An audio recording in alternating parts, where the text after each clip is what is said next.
Democratic Senator Alex Padilla of California. He is a member of the Senate Judiciary Committee and the former California Secretary of State. He was outside the court for today's arguments. You know, we know that this is a president who likes to float trial balloons and likes to relive his time on The Apprentice, where he brings people in and tells them that they've been fired. But I am struck in this reporting from the New York Times about his rationale, his complaints about Pam Bondi, specifically this idea that the department has not been sufficiently aggressive in going after his foes. Whether you do or do not like Pam Bondi, should that be the determinant of whether or not someone is good at running the Department of Justice? No, absolutely not, right? And underscores what he has done in unprecedented fashion. He has politicized and weaponized the Department of Justice, and she has been the point. She is the Attorney General. Ask James Comey and Letitia James what about the Department of Justice going after Trump's perceived political enemies. It's a long list. Others potential targets, including some of my colleagues. But in my opinion, she should never have been confirmed to begin with. Whether it's the Epstein files, another proof point, the letter she sent to Governor Walz in Minnesota saying, hey, we'll pull the ICE folks out of Minnesota, just turn over your voter rolls, right? That's the kind of Attorney General she's been. And coincidentally enough, right, we're here on the day of the argument at the Supreme Court on the 14th Amendment, which was one of the very specific questions I asked during her confirmation hearing that she either couldn't answer or wouldn't answer. So I was listening to you, Senator, and it occurred to me when you were talking there that fundamentally what Donald Trump doesn't understand about the jobs he's given the people who are around him. So it's one thing to investigate. That's the FBI. That's Kash Patel. It's something very different to prosecute. Right. That's the DOJ. That's Pam Bondi. So Kash Patel can go out there and he can have his means go out and investigate an orange growing in a peach grove, right? How did that happen, right? But Pam Bondi cannot prosecute the farmer unless she has evidence. Her lawyers can't go into court because they've gone into court enough times now and gotten shellacked by judges. Right. And that's why Pam Bondi isn't doing her job, because the job she's been given to do, she can't do, Donald Trump. But you fundamentally don't understand that, and it goes to the heart of what you were saying about the whole, apprentice mindset of running these departments. So that's my take on that. I want to go to the point you just made, though, because that's the most important thing right now. As a son of immigrants, as an African American, this table of color, this table of America, we were all in that court today. And our legacy, what we've accomplished and achieved under the beautiful skies of America, has been questioned by this administration.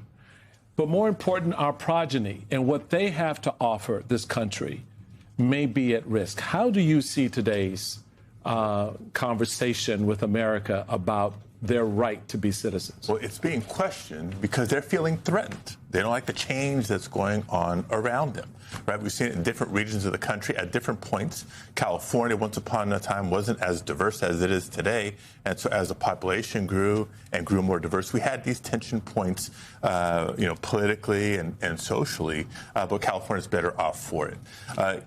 First of all, the law is clear, right? You've read it. I've read it. We've all read the Constitution. The 14th Amendment couldn't be any more plain English. If you're born here, naturalized here, you are a citizen, period. But it is personal. Look, I am a proud United States citizen, and I'm a proud son of immigrants. And so if Donald Trump had his way, where does it end? Does it mean that I would not be eligible to be a United States senator because I'm not a citizen? Because my citizenship is taken? And what about my kids?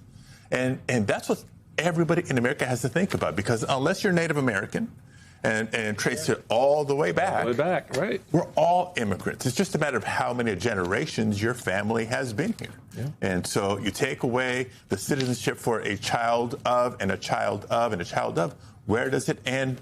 But obviously we know the agenda. Yeah. We do know the agenda. I mean, you make a very important point that it is only Native Americans who truly have a claim to this land. And I was on Katie Tur's show earlier today, and she made the point that J.D. Vance has talked about that real Americans are the folks, and I'm paraphrasing, but are the folks that can trace their lineage down to the graves. And that is some very specific language, right? Talking about people whose ancestors perhaps fought on the side of the Confederacy or on the side of the Union, right? But who can trace them to the graves. Some of my ancestors are in unmarked graves. And I think that they are just not even saying the quiet part out loud. They're yelling it from the streets with a bullhorn. It's a bullhorn. And I want more people to speak about it as frankly as we are speaking about it right now, because all day long people were like, oh, he's playing to his immigration agenda and the hardliners in his party, and oh, is this good for him politically? This is white supremacist ideology on full display, full stop. And it's not disconnected from the voter suppression tactics, right? If you're a citizen, how do I prove I'm a citizen if my birth certificate doesn't prove it and the SAVE Act says I need a passport? Help me understand. But here's the between the SAVE Act, the vote by mail executive order from yesterday, and other threats to our democracy, they know they're so unpopular. They're about to get shellacked in November. Their only hope of holding on to power is to rig the election. But the redistricting thing isn't working as they thought it was. The executive orders have been blocked by courts. The SAVE Act, over my dead body in the Senate, it's not going anywhere. So if they can't influence who gets to vote easily and who doesn't get to vote, now they're going after citizenship and who gets to be a citizen, who gets to be an American, who does he think he is? Over your dead body, over John Thune's. Let's talk. You referenced vote by mail, and the numbers in California are eye-popping. Can we pull those up? In 2024 general election, 81%. 2025 special election on redistricting, 89%. Let's use California as an example. What would it mean if all of a sudden? I love it when we use California. If all of a sudden folks couldn't vote by mail? Yeah, look, it's this whole premise of voter fraud is false, right? There's zero evidence of the massive voter fraud that they constantly claim as a pretext to make it harder for people to register to vote, harder to stay registered to vote, and harder to cast a ballot. Vote by mail is secure. Let's start there. And it's also convenient. Heaven forbid we make it easier for eligible people to have their voice heard in our democracy. So if you take that away, you're taking away a choice. Not everybody can take time off on a Tuesday if you're working to get to the polls and get in line before 7, 8 o'clock, right? Maybe you deal with traffic. Maybe you deal with an odd shift. Maybe you have kids and you got to put dinner on the table. So vote by mail, early voting opportunities, this is all strengthening our democracy. That's why Donald Trump doesn't like it, even though he votes by mail, right? So that's the hypocrisy here. It's good enough for him, but not for the rest of America. It's safe and secure for his vote, but not for the rest of America. You have election officials in Oregon and Arizona already lined up and ready to go to push back on what the president is doing.